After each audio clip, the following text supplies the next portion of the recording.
Di pelajaran keempat kita akan menyelesaikan surah Al-Fatihah. Hari ini kita akan pelajari dua terakhir, ayat ke-6 dan ayat ke-7. Kemudian di bagian tata bahasa, kita akan belajar cara membuat kata benda bentuk feminin atau yang digunakan untuk menunjukkan perempuan dan kata ganti untuk perempuan. Pada pelajaran ini Anda akan belajar 10 kata baru yang tersebut dalam Al-Quran 3.298 kali. Dan nanti insya Allah di akhir pelajaran keempat ini total kata yang kita pelajari menjadi 44 kata yang terulang dalam Al-Quran 15.387 kali.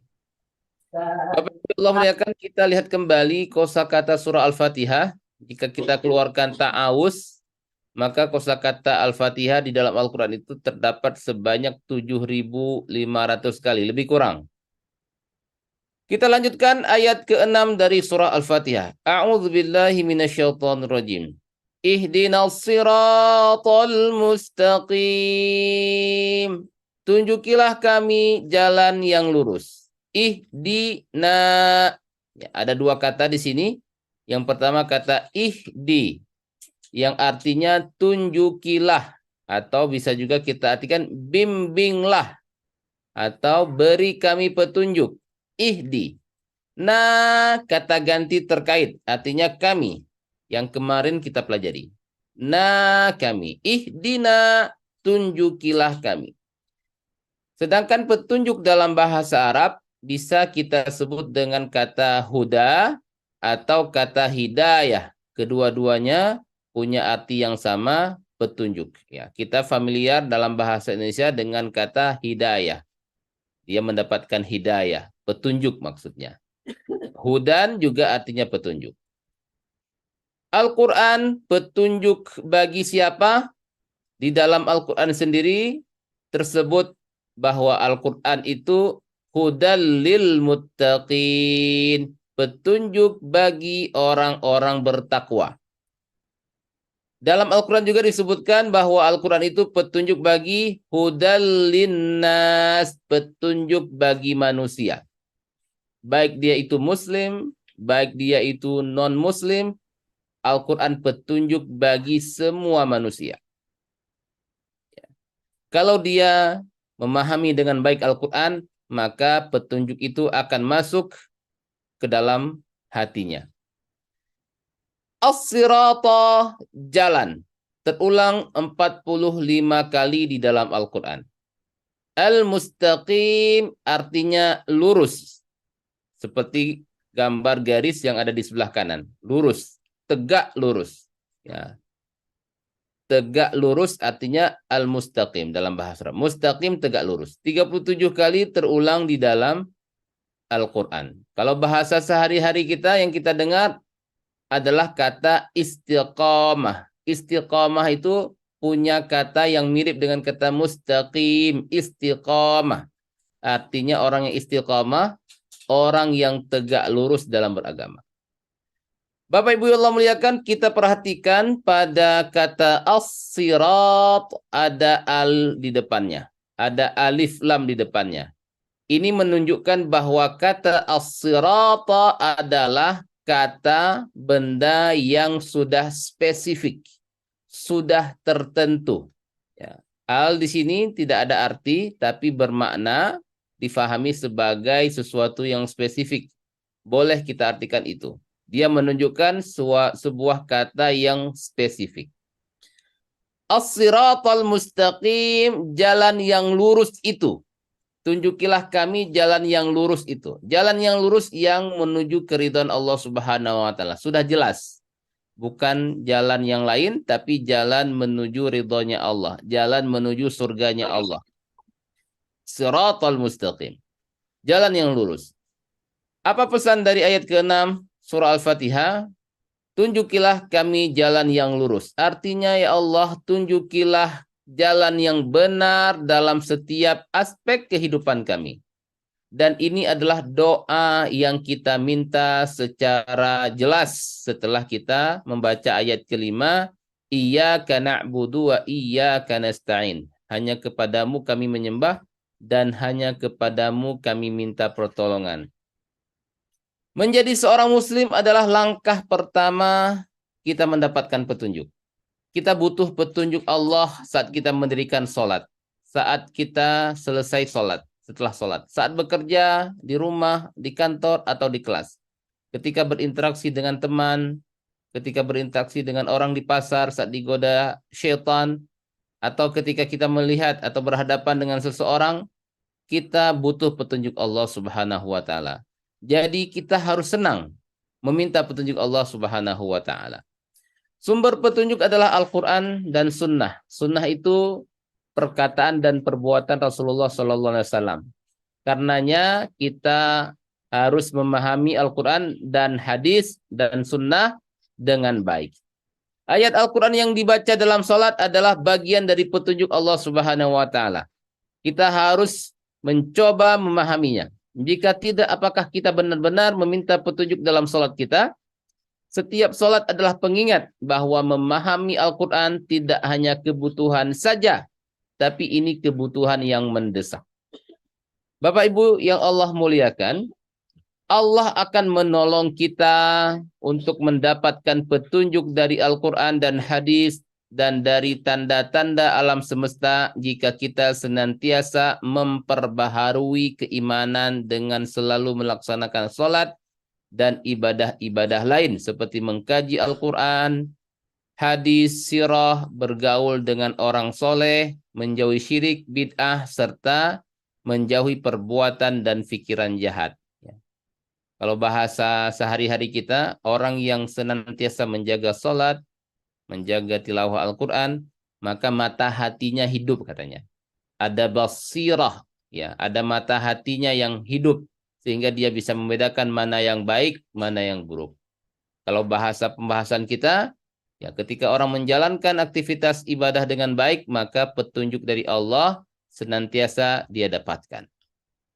Dari ayat ini kita ambil kebiasaan ke-10, mintalah petunjuk Allah Subhanahu wa taala agar kita mengetahui dan mengikuti jalan yang benar. Mari kita praktekkan dan kuasai ayat ke-6 surah Al-Fatihah. Sebutkan arti dari kata per kata yang saya ucapkan dengan penuh penghayatan dan perasaan. Ihdina, Tunjukilah kami. Ihdina, Tunjukilah kami. As-sirata, Jalan. As-sirata, Jalan. Al-mustaqim, Yang lurus. Lurus. Al-mustaqim.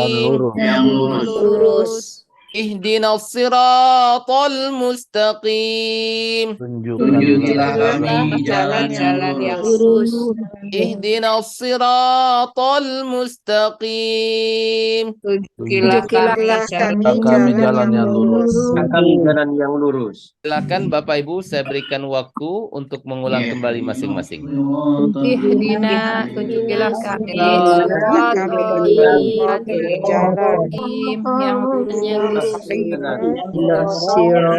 Ihdina, tunjukilah kami jalan yang siratal mustaqim.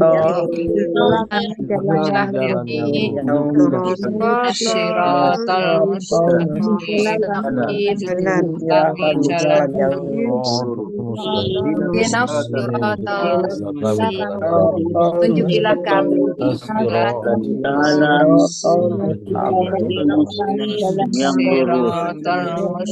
yang lurus. Tunjukilah kami as-siratal al-mustaqim yang lurus. Tunjukilah Ihdina, tunjukilah kami jalan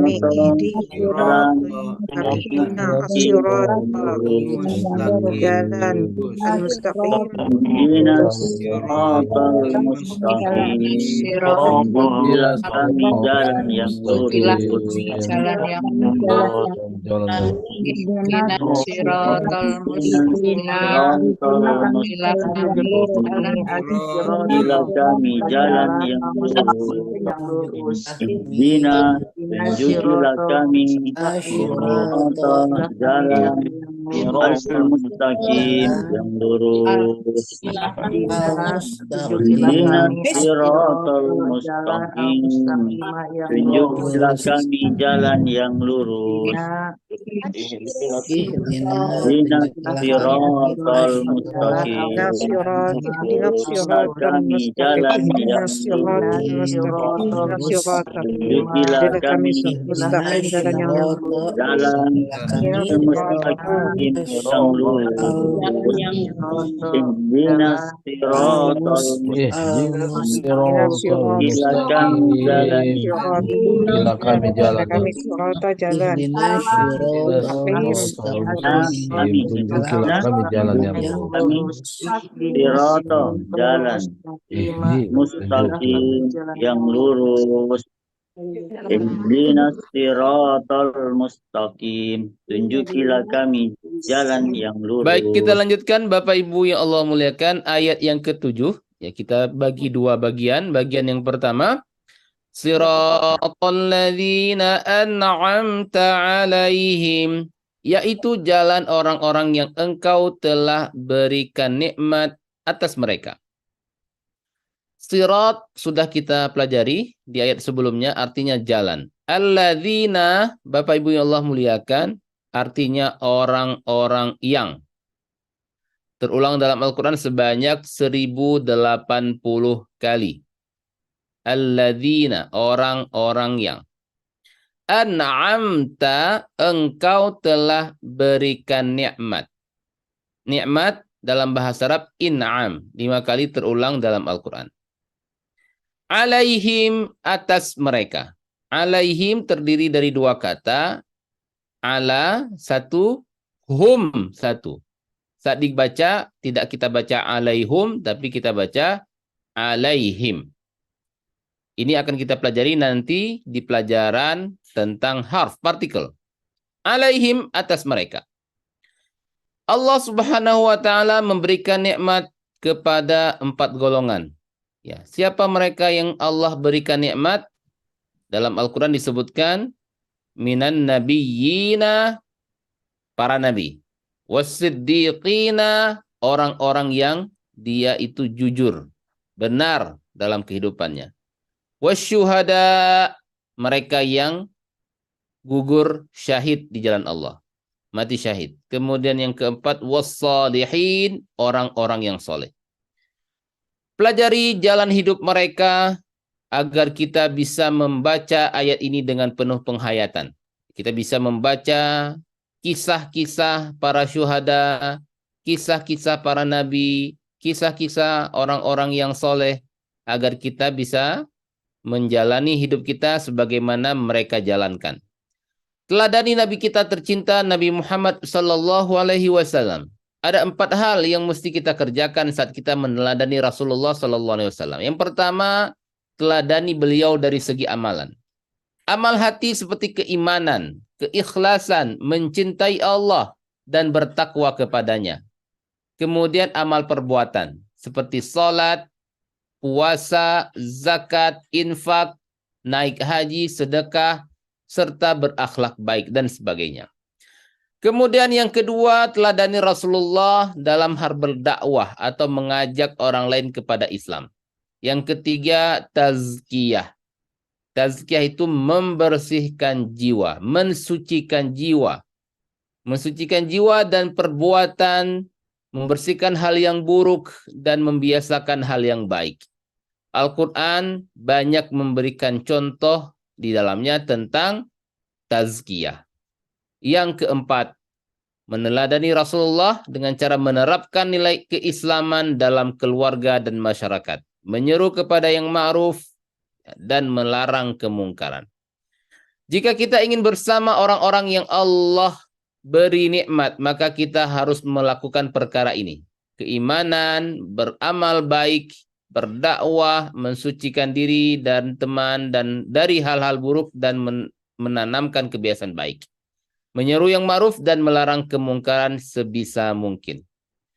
Kebiasaan ke-11 Bapak Ibu yang Allah muliakan, ikutilah teladan yang baik. Baca sirah mereka. Periksalah amalan Anda dengan mencontoh mereka. Buatlah rencana untuk mengikuti kebiasaan-kebiasaan mereka dan praktekkan dalam keseharian. Teladan di berbagai situasi kehidupan. Kita lihat dari para nabi. Teladan yang paling sempurna ada pada Nabi Muhammad sallallahu alaihi wasallam berdasarkan Al-Qur'an dan sirah. Ya. Kana khuluquhul Qur'an sallallahu alaihi wasallam. Akhlaknya Rasulullah adalah Al-Qur'an. Ya, teladan sempurna adalah Nabi Muhammad sallallahu alaihi wasallam. Al-Quran juga memberikan sejumlah teladan lainnya dari para nabi. Yang pertama kita lihat tentang ketaatan. Kita bisa belajar dari Nabi Ibrahim alaihissalam. Allah perintahkan untuk meninggalkan istri dan anaknya di lembah yang tandus. Nabi Ibrahim taat. Ketika anaknya sudah besar, Nabi Ibrahim diminta untuk menyembelih anaknya. Nabi Ibrahim taat. Ujian ini Allah berikan untuk menguji Nabi Ibrahim alaihissalam, dan Nabi Ibrahim alaihissalam lulus ujian ketaatan pada Allah Subhanahu wa taala. Nabi Ibrahim alaihissalam Allah ganti dengan yang terbaik karena Allah sebenarnya tidak menyia-nyiakan hambanya. Kemudian kita lihat keteladanan dari kesabaran. Kita belajar dari Nabi Ayub alaihissalam. Bagaimana sabarnya Nabi Ayub alaihissalam. Ketika Allah uji dengan ujian, pertama meninggalnya semua anak Nabi Ayub, kemudian habis hartanya semuanya, kemudian termasuk kesehatannya, diambil kembali oleh Allah Subhanahu wa taala.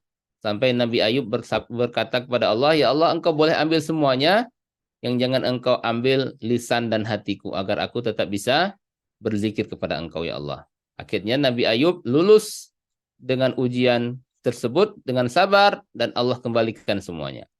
Kegigihan dalam berdakwah, kita bisa meneladani Nabi Nuh alaihissalam. Berdakwah lebih dari 900 tahun. Ya, lebih kurang 950 tahun Nabi Nuh alaihissalam berdakwah mengajak orang kepada Allah. Tentang berhadapan dengan situasi yang sulit, ada kisah Nabi Musa alaihissalam.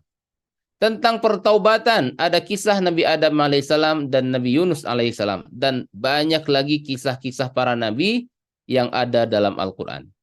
Mari kita praktekkan bagian awal dari ayat ke-7 surah Al-Fatihah ini, Bapak Ibu. Sebutkan arti dari kata per kata yang saya ucapkan dengan penuh penghayatan dan perasaan. Sirata, Yaitu jalan. Sirata, Yaitu jalan. alladzina, Orang-orang yang an'amta, Engkau telah berikan nikmat an'amta alaihim, atas mereka.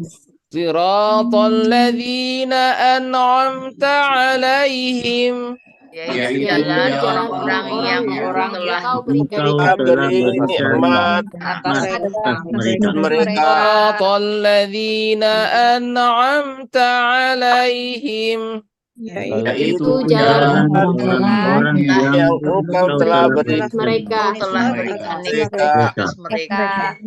Baik, silakan Bapak Ibu ulangi terlebih dahulu masing-masing.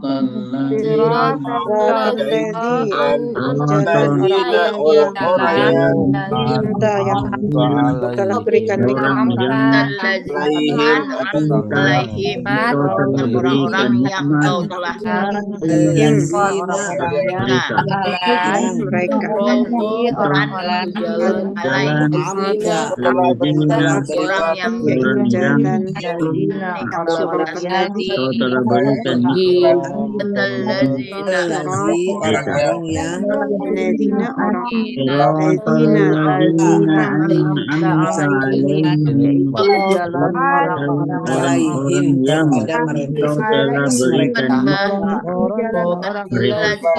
orang-orang yang Alladzina atas mereka jalan orang-orang yang memberikan jalan nikmat atas orang-orang yang mereka engkau telah orang beri yang jalan nikmat orang-orang yang berikan amta alaihim jalan orang yang memberikan berikan orang yang telah engkau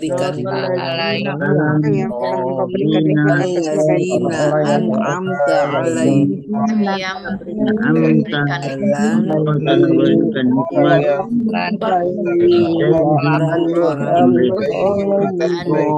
alaihim orang yang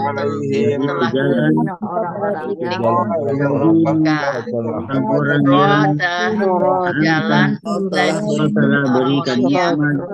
orang-orang yang mereka kau telah berikan berikan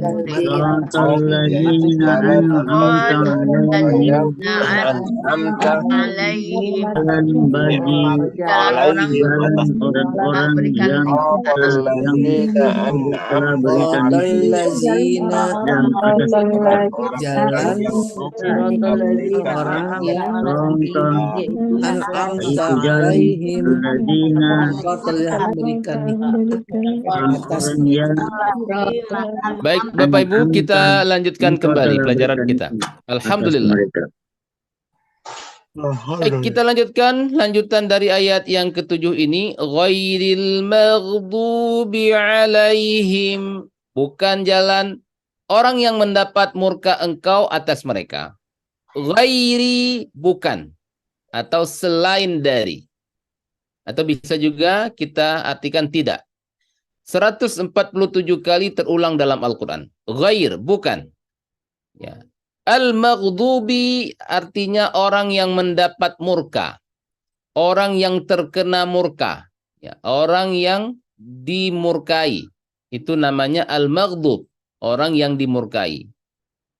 Orang yang mendapat murka, murkanya Allah. Murkanya engkau. Al-maghdub. Terulang dalam Al-Quran sebanyak 1 kali. Bapak Ibu, ini adalah sebuah pola kalimat dalam bahasa Arab. Sebuah pola kata.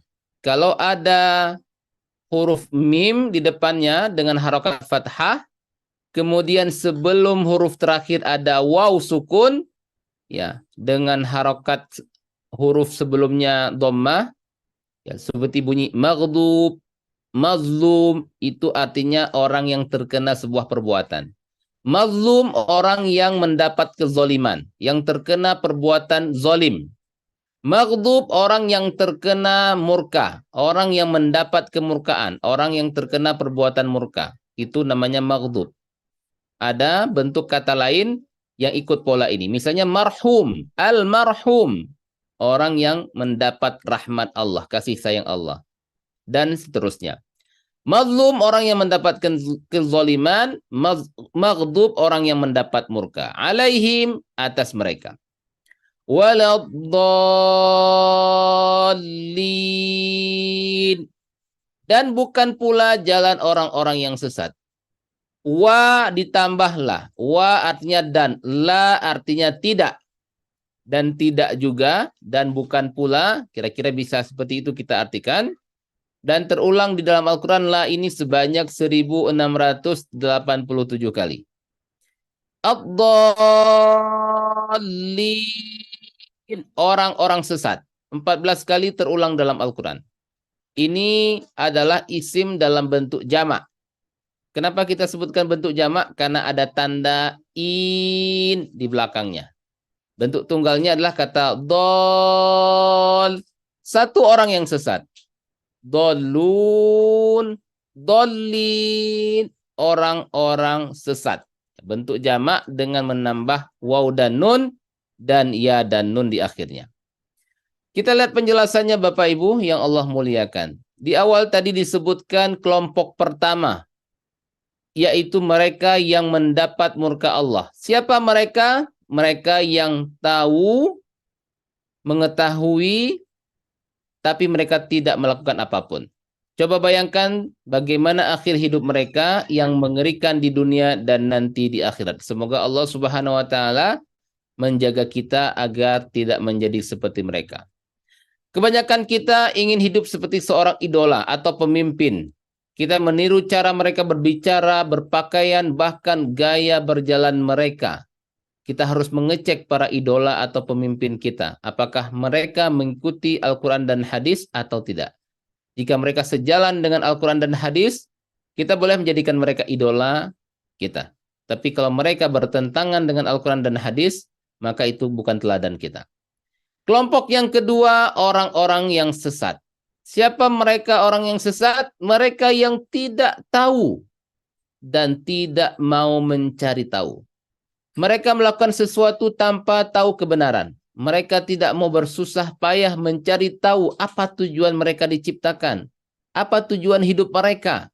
Mereka tidak mencari tahu, tidak mencoba untuk mencari pengetahuan yang benar. Bapak Ibu semuanya yang Allah muliakan, mari kita tidak berada bersama orang-orang ini setelah kita memiliki petunjuk, yaitu Al-Quran. Apakah kita jauh dari Al-Quran? Kita jauh dari petunjuk hanya karena kita tidak tahu bahasa Arab? Mintalah kepada Allah Subhanahu wa taala agar kita diberikan taufik untuk bisa memahami Al-Quran. Buatlah rencana untuk itu dan investasikan waktu. Putuskan bahwa mulai hari ini saya tidak akan mengabaikan pelajaran bahasa Arab Al-Quran. Dari bagian terakhir ayat ke-7 ini, kita ambil kebiasaan ke-12. Jauhilah model yang buruk, teladan yang buruk. Semoga Allah Subhanahu wa taala menyelamatkan kita dari mengikuti mereka. Ghairil maghdubi alaihim, Bukan jalan orang yang mendapat ghairil maghdubi alaihim, Bukan atau jalan orang yang mendapat waladdallin, dan bukan pula jalan orang-orang yang Bapak Ibu yang Allah muliakan, alhamdulillah kita telah menyelesaikan surah Al-Fatihah. Mari kita lihat kembali 12 kebiasaan agar kita sukses yang kita dapatkan dari surah Al-Fatihah. Dari lafaz ta'awuz kita dapatkan kebiasaan pertama, utamakan keselamatan, mintalah kepada Allah keselamatan untuk hal apapun. Kebanyakan doa dimulai dengan ta'awuz. Kebiasaan kedua dan ketiga dari ayat pertama, Bismillahirrahmanirrahim, mulailah dengan bismillah. Yang kemudian yang ketiga, berbaik sangkalah kepada Allah. Kemudian kebiasaan keempat dan kelima dari Alhamdulillahirabbil alamin, pelajari alam semesta agar kita bisa memuji Allah dari hati yang paling dalam. Kemudian bersyukurlah kepada Allah. Dari ayat ketiga, Ar-Rahmanir-Rahim, kebiasaan keenam, jadilah penyayang dan ramah kepada setiap orang. Kebiasaan ketujuh, Maliki Yaumiddin, selalu ingat adanya hari akhir. Kedelapan dari Iyyaka na'budu, sembahlah Allah agar hidup lebih bermakna. Kebiasaan kesembilan, wa iyyaka nasta'in, mintalah pertolongannya, hanya Allah yang bisa menolong. Allah suka kita berdoa kepadanya untuk hal apapun. Kebiasaan ke-10 yang kita dapatkan hari ini, mintalah petunjuk untuk aktivitas apapun dari ayat ke-6, kemudian kebiasaan ke-11 dari potongan ayat ke-7, teladani contoh yang baik, dan kebiasaan ke-12, jauhi contoh yang buruk. Alhamdulillah.